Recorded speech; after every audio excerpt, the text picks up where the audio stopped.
Welcome to Seeing with Your Soul, a safe and sacred place to be vulnerable, to be transparent, to be authentic. I am your host, Tisha Michelle.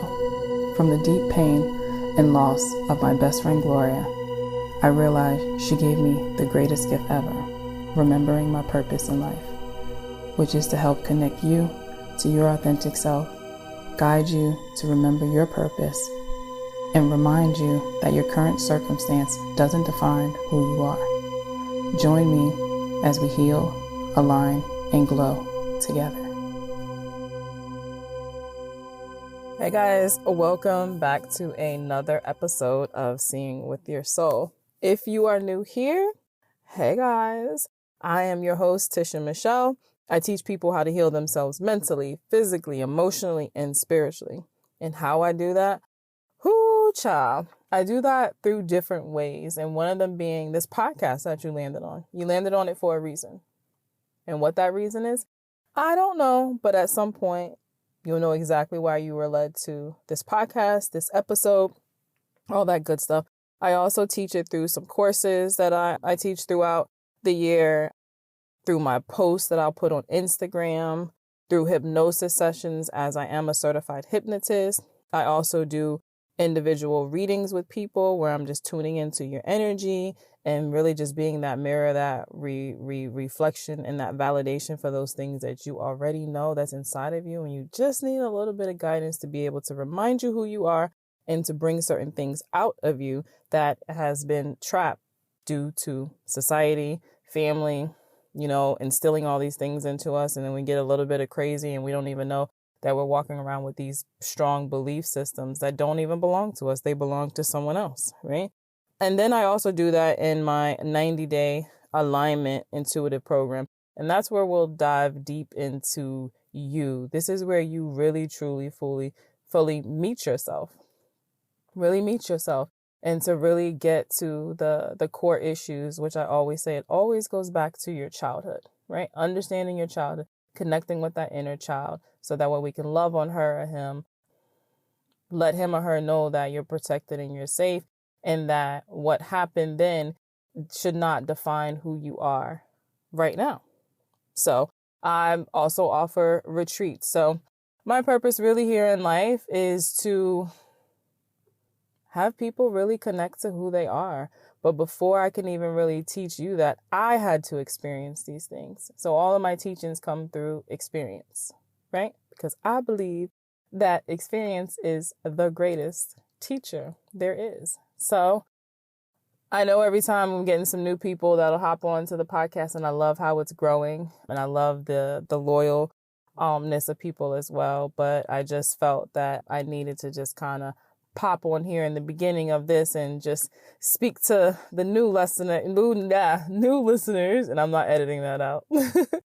The new listeners, and just let you guys know who's Tisha Michelle, who is this person that's here talking to you, and that's really just what I do, right? So I like to tell people all the time, those are the things that I do and some of the ways of how I do it. But for you to really get to know me will be to continue listening to the podcast or going back and checking some episodes, because I'm always sharing my story, a part of who I am and how I even got to this point to even give you these tips and these suggestions and this advice or whatever the case may be, because all of it is through experience. So the more you listen, the more you understand me, as well as the more you start to understand yourself. Because also I heal by helping other people heal, because we're all reflections of each other.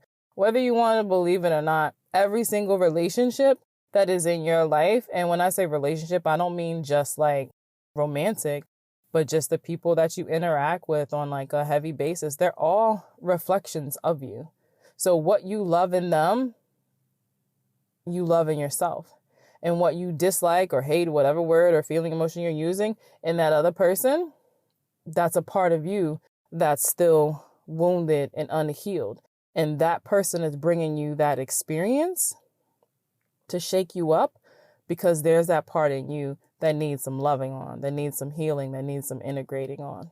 So we're all reflections of each other. So I don't even know how I got onto really that, but just trust the way it goes. But yeah, so hey guys.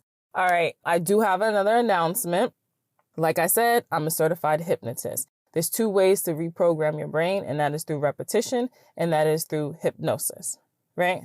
The only 2 ways, those 2 ways right there, right? Because when we do hypnosis, or when you're in hypnosis, we're talking directly to your subconscious mind, which is the deepest and most powerful part of ourselves, right? Conscious mind is what we do, and our subconscious mind is who we really are. So I do one-on-one sessions, but I get, people a lot that they're, and not everything magically happens in one session. You do get, a breakthrough in there, but when you have a lot of deep core beliefs of things, it takes more than one session, because you got to think we got years of stuff that's like built up, right?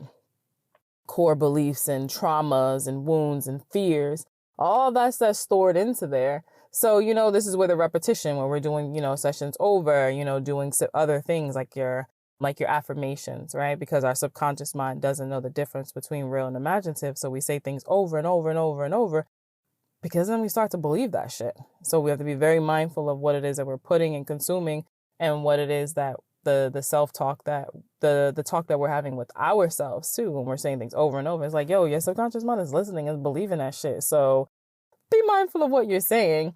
So, but not everyone is able to do, one-on-one hypnosis session, whether it's through not the schedule's not connecting with what's being offered, or they're not able to really, pay for the sessions and stuff. And that's, I get it, totally get it, right? So I wanted to just create something, because all hypnosis is self-hypnosis, right? So I'm just guiding you, along in it when we're doing the session, but you are the one that is allowing yourself to relax and allowing yourself to go to that place and allowing your subconscious mind to open, so it'll be receptive to the things that we are putting into there and the things that we are taking away that are no longer serving us. So I wanted to offer something to, people who aren't able to do the one-on-one sessions, or maybe you still are, but you just want to do that reinforcement and you want to be able to do it at home on your time before you're going to bed, all that good stuff. So with all that being said, I have put together a hypnosis bundle. So it's going to be 3 separate hypnosis sessions. One is going to be all around forgiveness, right? But not just forgiveness for other people, but also including forgiveness for yourself. Because a lot of times we're running around here still upset with ourselves and talking about, I should have did this, I shouldn't have did that, or I wish I was this, or I wish I was that. And it blocks you from being able to move forward because you haven't forgiven yourself. Is that forgive? Yeah, you haven't forgiven yourself. Yeah, you haven't forgiven yourself for things that you feel were mistakes, but they were really experiences, right? They were really experiences, and you were doing the best that you thought you could at that time. Just like how we hold on to things from family members, our parents, and we have so much resentment towards them. And if we can just open ourselves up a little bit and let some compassion in and forgive that person, we're not giving anyone a pass. We're not. But what we are doing is we are forgiving them, because maybe at that point they were doing the best that they could do. And when we forgive, we open our hearts up. Again, it doesn't mean you got to hang out with the person and be all buddy-buddy with them and give them a pass. It just means that you're no longer going to allow yourself to be trapped into fear and give that person or even yourself so much power to just keep you stuck, right? So I'm offering a hypnosis session on forgiveness. There's going to be another one in there on that inner badass. Okay, so that inner confidence, right? Because we all have that inner badass in us, right?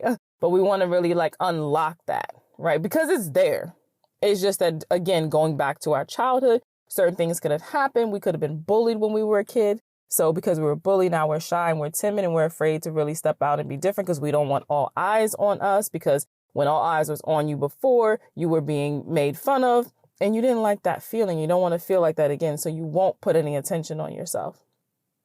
So we want to unlock that inner confidence, that inner badass in there. So that's the second one. And the third one is going to be all on connecting and healing your inner child, right? So in this hypnosis, you will be able to connect with your inner child. You will be able to really feel and see what's stopping you right now. What is the biggest thing that's in the way right now where you want to focus that attention on? So that way you're able to feel those emotions and re-experience it again. So you're able to heal it by integrating it within you, right? So then you'll be able to listen to these over and over and over. And each time you'll experience something different, but it's all a part of the process. So I am doing pre-orders right now, and October 10th is when they will be available to be emailed to everyone who purchased it. And I'm doing it for $45. $45. You're going to get 3 hypnosis sessions. They are life-changing, and this is not on some little gimmicky thing. Like, hypnosis and is fucking life-changing. Most of the time when we go through therapy, and this is no shade to therapists. I think therapists are great, but they talk on a surface level, but that's their role. They talk on the surface level. Hypnosis allows you to get to the deepest and most powerful part of yourself, your subconscious mind. Your subconscious mind. So this is what the hypnosis will do. So when I say it's life-changing, it is life-changing because you are unlocking shit. Because we can run around here thinking like, this is what the problem is. This is what the problem is. And then when you connect to that deepest part of yourself, you're like, holy shit, I thought this is what this was, but it's actually this. So it's those aha moments, but on a deeper level, and you just remove so much things that are stored like in your cellular memory. And hypnosis is just the shit. Like, and you know what, when you have a hypnosis session, it's like the science back that says it's like equivalent to 8 hours of sleep. Because we don't allow ourselves to ever really fully relax. It's just go, go, go, go, go. Even when we're laying down, our mind is racing, thinking about the next day, or thinking about how we could have made the day better and all of that stuff. But when you get into a hypnosis session, you're giving yourself permission to relax, and you're letting yourself know that it's safe for you to relax, right? And this is where we start to feel really like refreshed and stuff. So anyhow, so I am doing 25 of those bundles. They are $45. The best way is to just go on to Instagram, and it's at Mindset Slayer. Send me a message. Just say, I want the hypnosis bundle, and I will send you the link to it. So I'm not really just kind of putting it out because I got to monitor it because I'm keeping it down to 25. So yeah, just send me a link. Send me a message, and I will send you the link. Okay, so enough of that.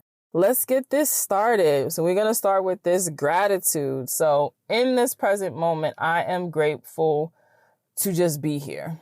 And the reason why I say that is because sometimes I'm just like many of you. I go through those emotions where I'm just like, wait, why am I here on earth? Like, this is stupid. Like, I don't even want to do this. Like, when is the UFO going to drop down? Because I'm jumping on, like, for real. Like, I'm getting on here and I'm out of here. I'm trying to go to another the planet or something. So the reason why I say that I'm grateful to be here is because when I have those moments and then those moments shift and I look at the moment I'm in now in this present moment, I'm just reminding myself of that inner strength that I have.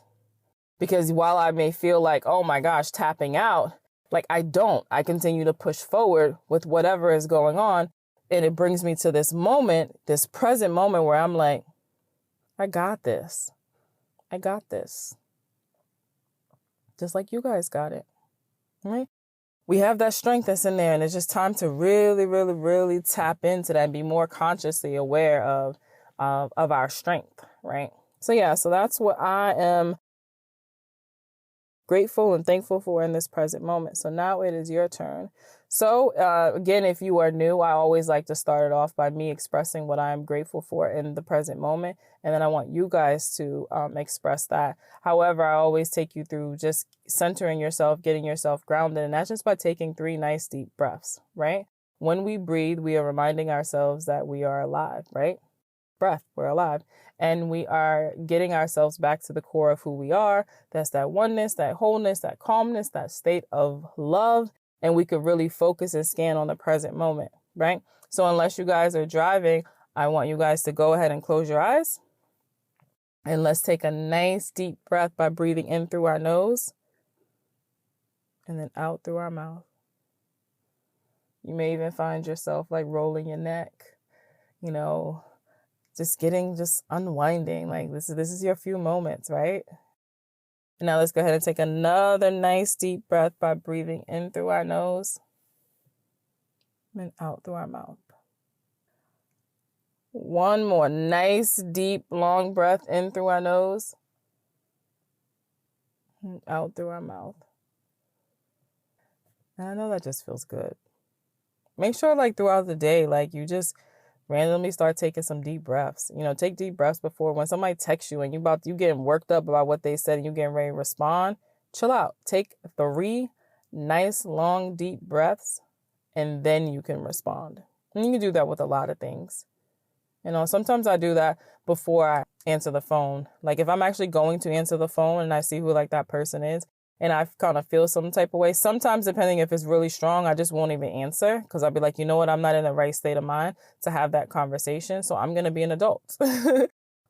And maybe, and also not because like, oh, I'm about to go off on this person, but sometimes you may already know that this is going to be like a lot and you're not in that right state of mind. So why add to your stuff, right? So you just say, you know what, I'm going to call them back later. And then sometimes like, no, I need to answer this call.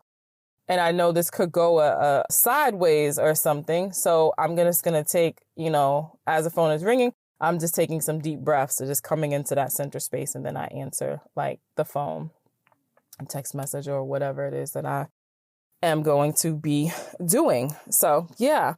All right. So today's episode. So let me tell you what sparked this. So at the time of that I am recording this was actually yesterday. I was having a conversation with a male friend. And I don't know what really sparked the conversation, but I had opened myself up and I said to him, I said, you know what? I was doing some journaling and doing another exercise. And I really came to this conclusion that I never really grieved over having the hysterectomy. And he was saying like, what do you mean? I was like, you know, like just the fact that, you know, I had a hysterectomy, like I don't have those physical parts anymore. Like I can't have any more like kids, even if I wanted like something, I don't want any. And I was saying it like that. So then he made this comment and he said, well, he did say I feel, right? He said, I feel like you're looking at it wrong. So instantly I was like, in my mind, I'm like, what the fuck he talking about, right? But I know it's all about having meaningful and healthy like conversations, right? So I let him proceed with his shit. And I was like, what do you mean?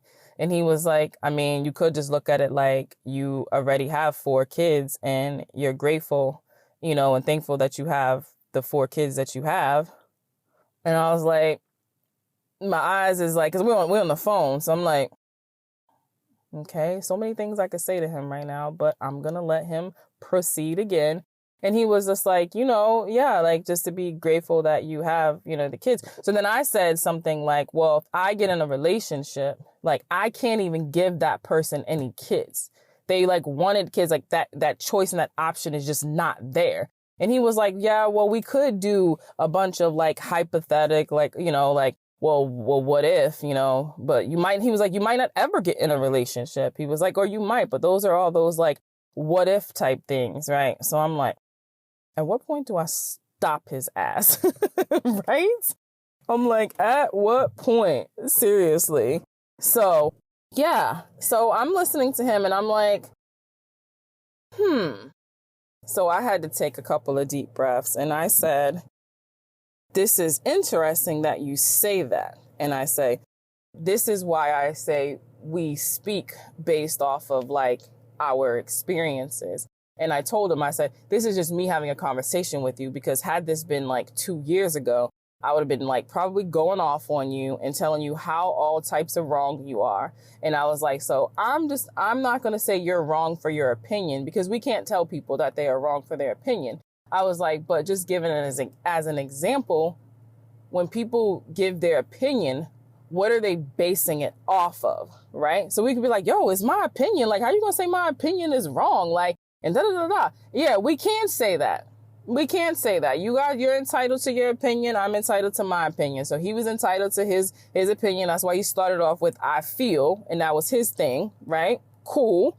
Because probably 2 years ago, he probably would have been coming at me as like, this is a matter of fact. You absolutely are looking at it wrong. But he made sure he chose his words in that sense.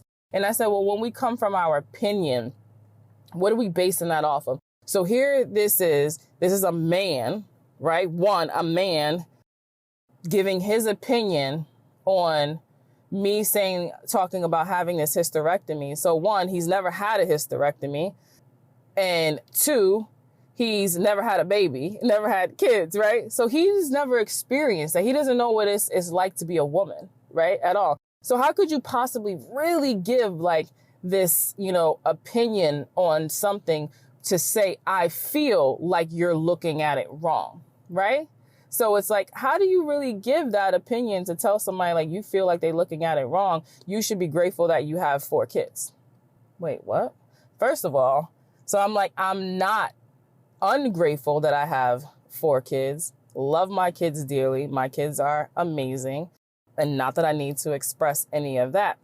So he was like, no, I'm not saying that you're complaining about like having your kids and all. And I'm like, yeah, okay. I said, but this is what people do. They make a person feel a certain way for the way that they are feeling and what they are going through, right? So when it comes to grief, nobody can fucking tell you how to grieve.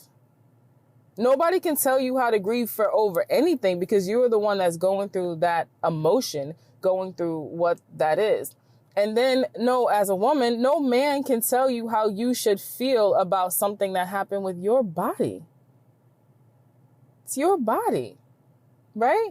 So I used to think that like that too, where it was like, I'd be like, well, you should be grateful that you have this because there's people in the other world who don't have that. And I never really realized we're diminishing how a person feels. Yes, there are some people who cannot have children. But how does that lessen how I feel that I no longer have that option to have children because of the choice I made? You see, like I made that. And that's where the grief comes in at for me. So back in 2000 so my youngest son was born in October of 2010. I think I talked about this on one of the podcast episodes, but I don't remember which one. But yeah, so I already had 3 kids. So I did the girl, then the boy, and then the girl, right? And I was going to get my tubes tied. And I went to go get my tubes tied. And when I went to go get my tubes tied, the anesthesiologist came in to do his little talk. And, I'm just talking to everybody. Anytime I've had plenty of surgeries and stuff throughout my life, and I've had babies. So whenever I'm in the hospital, everybody's like, I love you. Like, you can always come back here. Like, you're so easygoing and like, you're not like screaming and all like this stuff. And, that's cool. So I'm just talking to them. I'm on the table. They got everything in. And he was like, he has started it, the anesthesia, and he was like, are you nervous? And I was like, no. He was like, I didn't think so because the way you're talking. He was like, but your pressure is high. And I'm like, yeah, I don't know why. I'm good. Like, let's go, right? Let's go. I'm getting my tubes tied. Like, no more kids. Let's just keep it, like at that. I have my 3 kids, whatever. So my blood pressure starts going up in this. I don't remember exactly what it was, but it was triple digits on top of triple. That's like fucking disaster, right? So the anesthesiologist was like, he's like, skirt. He was like, we can't continue with this. He was like, we cannot continue going through this because her blood pressure is way too high and it's not safe. So they stopped everything and I'm like, what? Then I had to call and be like, okay, I need to be picked back up because this is not happening. I was like, what the hell? That's so crazy. Nothing was wrong with me. Like, I was feeling good. It was great. Like, nothing. It's just my pressure was high. And he was just like, I don't feel safe with that. Like, putting her, under. So, needless to say, I didn't get my tubes tied. So I was like, damn. And then I ended up pregnant with my youngest son. And I wasn't upset, like, oh, my God, because first of all, I'm having sex. So, I mean, you got to know that there's a chance you can get pregnant, right? So then I had my son, and it was the way that everything happened. It was like, yo, man, I wasn't meant to get my tubes tied because my son needed to be born. Like, me and his dad needed to have this child, right? So I already knew that. I was like, yo, wow. And when I looked back, I'm like, and at the time I wasn't saying it because I wasn't really connected in that, consciously connected. I was like, wow, like my spirit guides was like, yo, we're just going to make our blood pressure be high.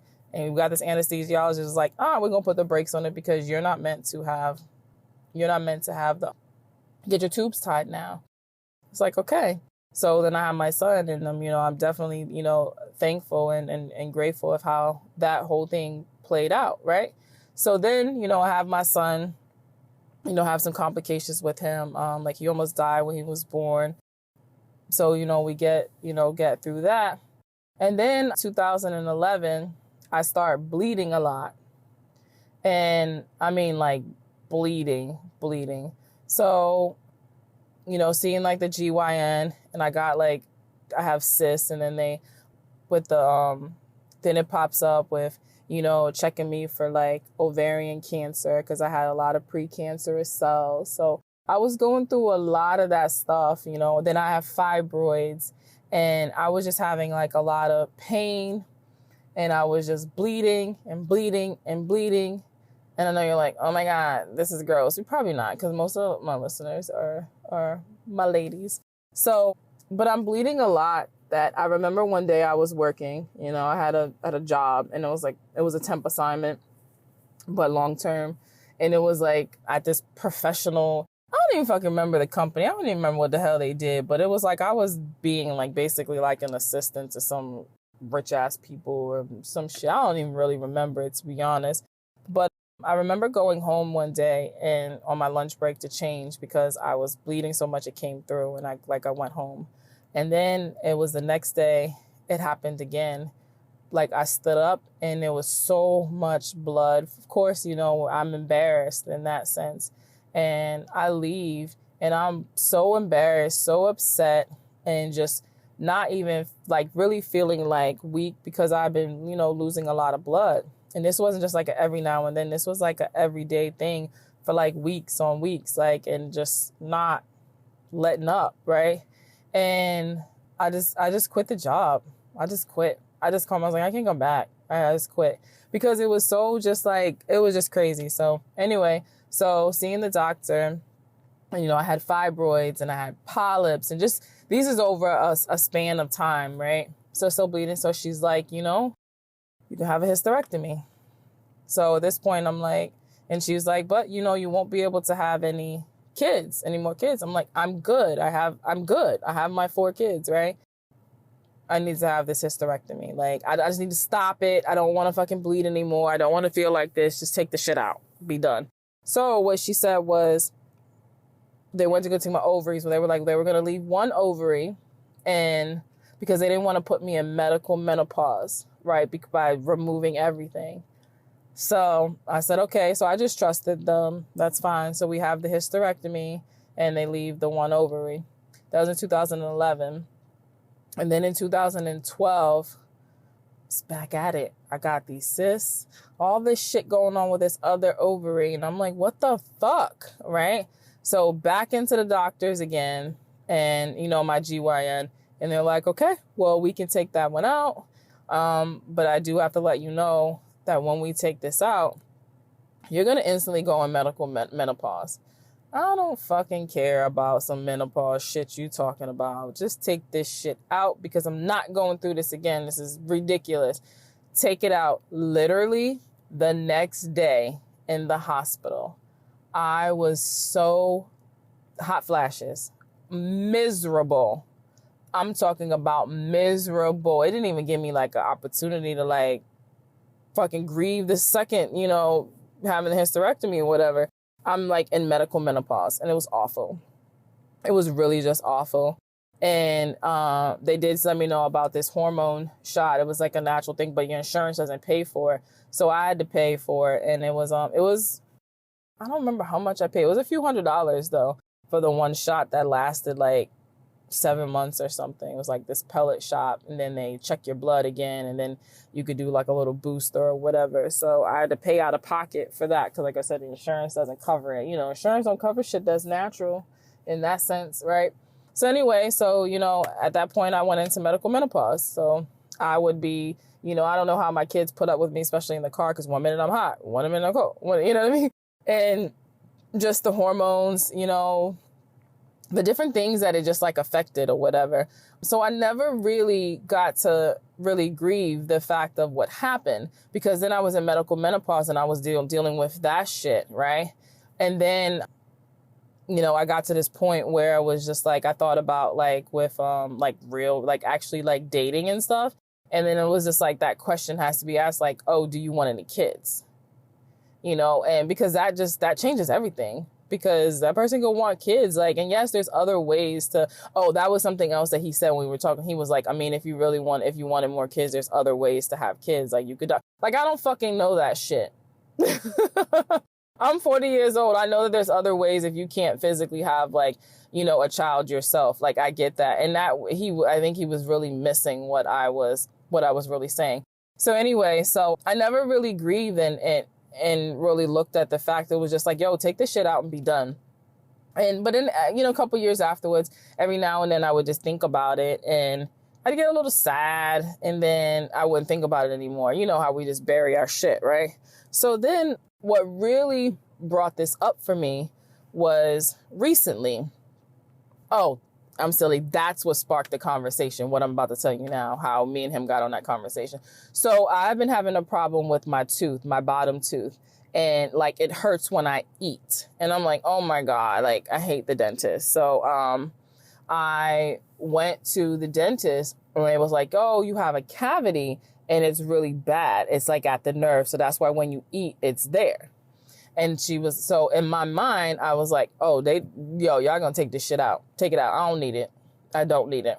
So I go to the dentist and they do the x-ray and all that stuff. And they did say that same day that they could do an extract. So I'm in there and they look and I say, okay, they said, well, you could get a root canal. And I'll be honest with you. So I've had a root canal before and I had to pay out of pocket and it was well over $1,000. So I'm like, okay, so, I'm going to have to pay out of pocket for this and I have to deal with the whole thing with the root canal. Am I trying to pay over $1,000 for this? You know what? Just here's the $150. Just pull this shit out. So I was already feeling a little hesitant when I said that, but I was like, let's just do this. So then she comes in and she says, well, I just want to let you know because of where it's at that it may take a really long time for me to get it out. There's a chance that a part of it could be left in there, but I just wanted to let you know it's not going to be a rush thing. So she got in my head, but it was a good thing. So at that point, I was like, well, I was already questioning myself. Should I be having them take this out? But what's the other option? A fucking root canal? First of all, I don't want to go through a root canal. And I don't want to pay for that shit. So anyhow, so I said, well, I started asking these other stupid little questions. And I said, well, you said it might take a long time. I'm really not even prepared for you. I was like, in my mind, I'm thinking you just going to pull it out 1, 2, 3, boom. We just keep it moving. I go about my day. I'm like, but you talking about all of this. I'm like, I'm not even really mentally prepared for that right now. I was like, you know what? Let me just pay for the visit, the x-ray and all that. And I was like, and let me just reschedule for you to take this out. So I rescheduled the appointment, which at the time of, it was going to be on October 1st. That was the appointment to get it taken out. But so I was thinking about it and I started talking to my male friend. And that's when I had said to him, I said, I'm always jumping to say, oh, I don't need it. Just take it out. Let's just be done. And I say, now I don't want to do that. So if I rewind, I was talking to one of my friends and I was telling her about she's like, oh, you got to try this stuff. And it was on Amazon and this is natural stuff and it's really oil pulling. So it's all natural and it's pulling like the toxins, out of your mouth. So, you put it in your mouth, you hold it in that area, you swish it around, all that, and then you spit and, rinse your mouth out with warm water. So I was like, you know what? I'm going to do that along with getting to the metaphysical aspect of when you have problem with your teeth, which represents not really wanting to change like in your life, kind of staying stuck in certain areas. So it starts to affect your teeth. So I said, well, let me deal with the actual root cause, which is the metaphysical aspect. And then also now we're doing the physical part of it. Use the oil pull to pull the toxins out of there. So it's not hitting the nerve because I'm getting rid of all of the shit that's not good for me. Right. So I just started doing that. And by the second day, this could be in my head and that's okay because it's all about your belief. It was starting to really feel better. So I didn't stop it. I'm still doing it twice a day in the morning, at night, and working on the other aspects. So I was telling my friend, I was like, I really wish I would have never just jumped to say, just take it out. back then, and I really would have maybe dug a little bit deeper, looked at some holistic, but I wasn't on that. I wasn't on my holistic path, at the time. So that's where a lot of the grief comes from, because remember earlier when I was talking about that self-talk where you're not forgiving yourself. Well, I haven't forgiven myself for making the choice to have a hysterectomy, and that bothers me and it holds me up. There was one point where I felt less than a woman because I'm like, I don't have that whole, womb, area. And till I had to come to that conclusion by talking to my spirit guides, was letting me know that I don't have the physical representation of it, but from an energetic standpoint, it's still there, which is also a part of why sometimes I be feeling like I be having cramps and shit, right?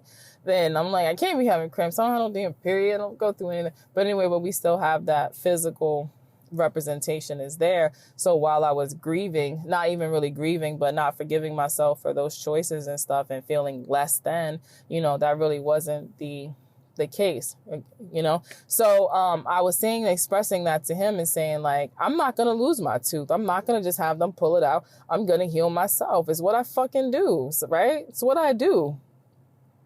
I just was like, I really just wish I wouldn't, because now I don't have that choice and I don't have that option.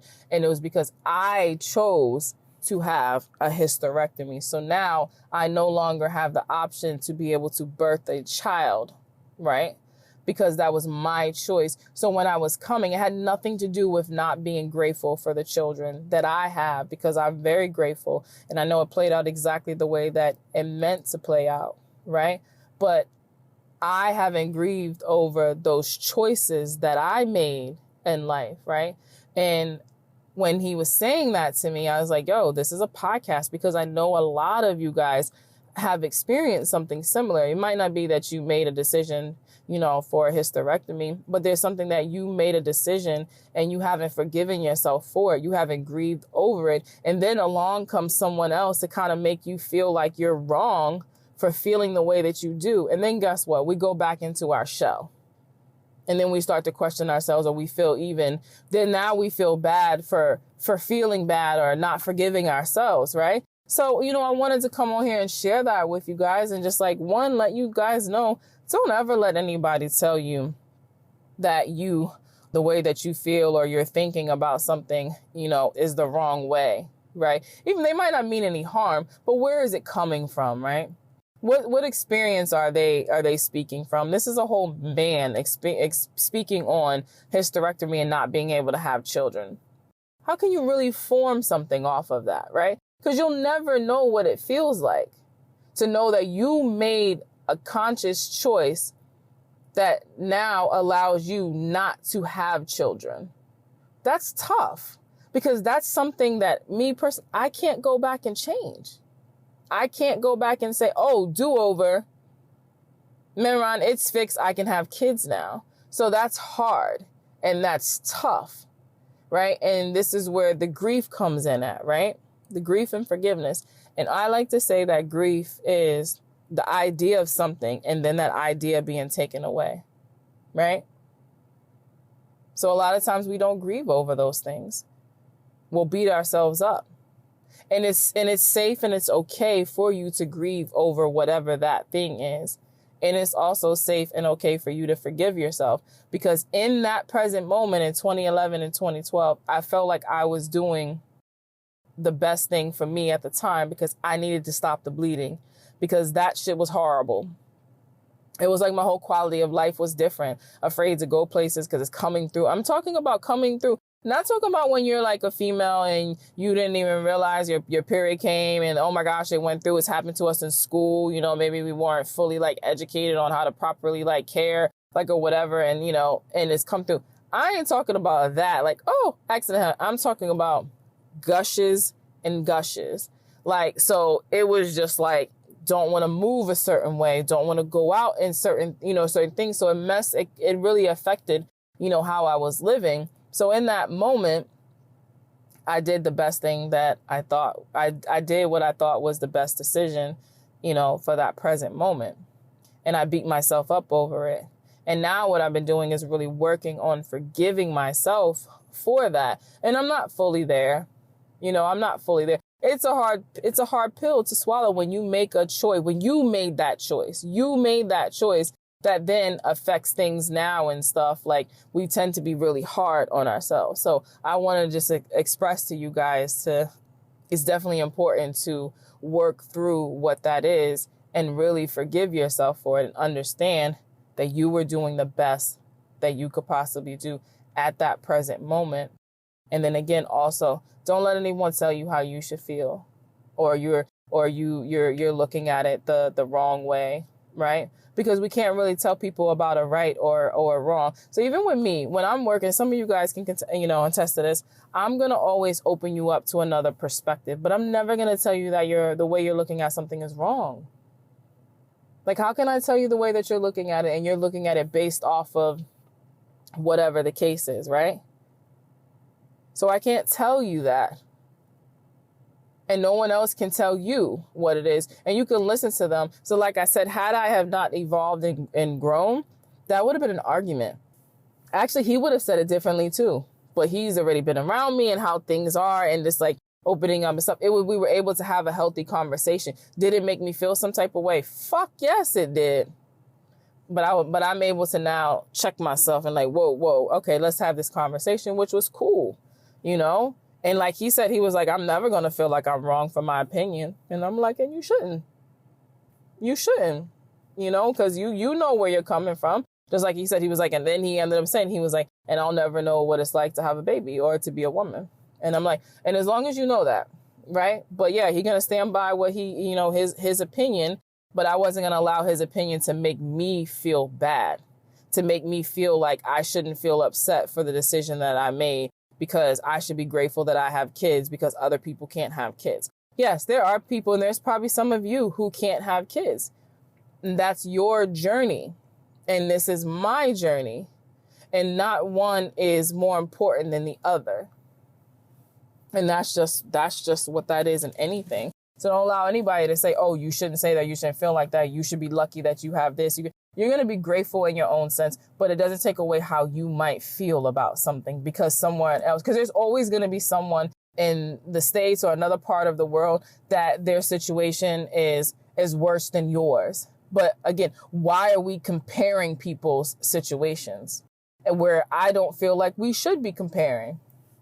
Yes, there are people in other parts of the world who don't have clean water, and us over here in the U.S., we take advantage of water and we fucking throw the shit away and we leave the water running over and we just do whatever. Or we don't even drink water, something that we all need. That's me, I'm talking about myself. And there's places, in other parts of the world who don't. When I went to Egypt, man, toilet paper, that's like a hot commodity, that's like gold. And here we are. We'll grab some toilet paper to clean something up off the floor. And literally, when we went to go use the bathroom in Egypt, we had to pay for toilet paper. And they only gave you a little square for you to use, unless I'm sure if you needed more, it's like, bruh. But the whole point, it was like, yeah, you had to bring your own toilet paper if you went out in public, or you had to pay them to get toilet paper. You had to give them some type of money. Right. So, yeah, there's always going to be people and places as their situations. You can say like, oh, yeah, that's like worse than mine. But we need to stop comparing it. And like your feelings and your situations and your traumas and all the things that you have gone through, those are yours. Those are yours for you to feel the way that you want to feel. And in this case, like, I wasn't really happy with myself because I made that choice. And I was like, I really wish that I was consciously awakened at that time, because I would have looked into what is the metaphysical standpoint of why am I having this? Why am I having the fibroids and the cysts? Like, what is that going on in that reproduction and that, that area within me that I need to work on internally so that way I can heal this, but that's not the path. And that's not, where I guess I was meant to be. And that's also where that free will comes in at, right? That's where the free will comes in. So, yeah. So it just brought me to that place of, of understanding and really looking at the inner growth within me to not allow somebody else to make me feel bad. So when it comes to forgiving yourself, is just equally as important as forgiving other people. because we've made some different, I say experiences. Some people say mistakes. So we've made some choices that we're not that happy with that have brought us to where we are now and how we, how we feel. And we need to love on ourselves. I need to love on myself. And I need to really fully 100% understand that I was doing the best that I could then. And it is okay to forgive myself for that. And it's also okay for me to grieve, the choice that I made, that now I don't have an option, and you got to think about it. This happened in 2011 and 2012. This is 2020. So I went all that time. And I could have still had kids, but now I keep saying like, oh, I don't want no more kids. But why am I saying that? Am I saying that because I can't have any? I don't really know. I don't know really where that's actually coming from. So, okay. I got through that. That was good, guys. That was good. And when I say that was good, because there was a point whenever I would think about that, I would just instantly say, stop thinking about it, stop thinking about it, because it would make me mad and it would make me sad, right? And I was doing that covering up and not feeling the things that I needed to heal. So when I say that was good, it was like I'm able to actually share this, and I know that I'm on that great path of evolving and growing when it comes to that situation, because that was a big part of my life that I didn't really realize how big it actually was until certain things started coming up. And the real biggest trigger was my tooth. And knowing that my mind went straight to say, just take it out, I don't need it, versus looking at, I know there has to be another option, because there's always other options. It might not be the ones your doctors or your dentists and stuff say, but when you step back and you really like start to go within, then it's like having the conversation with my friend. She's like, oh, you should try this. And I'm like, oh, cool, because I hadn't heard of that. Great. And just kind of, going like that route and all. So that's what I have for you guys. I hope this resonated with something that you have going on in your life or have gone on in your life, that you really need to love on yourself some more and to forgive yourself for the choices that you made, or maybe some choices that other people made. So, as always, sending you guys love and light and forgiveness and clarity and just some dope ass positive vibes. Until next time, bye guys. Thanks for tuning in to #certified. If anything resonated with you, I would love to continue the conversation. You can follow me on Instagram at @itistisha. And if you want to be a part of the #certified tribe, you can join my Facebook group by going to the search tab and putting in #certified. My website is conversationswithtisha.com. As always, have a great one on purpose. Love you.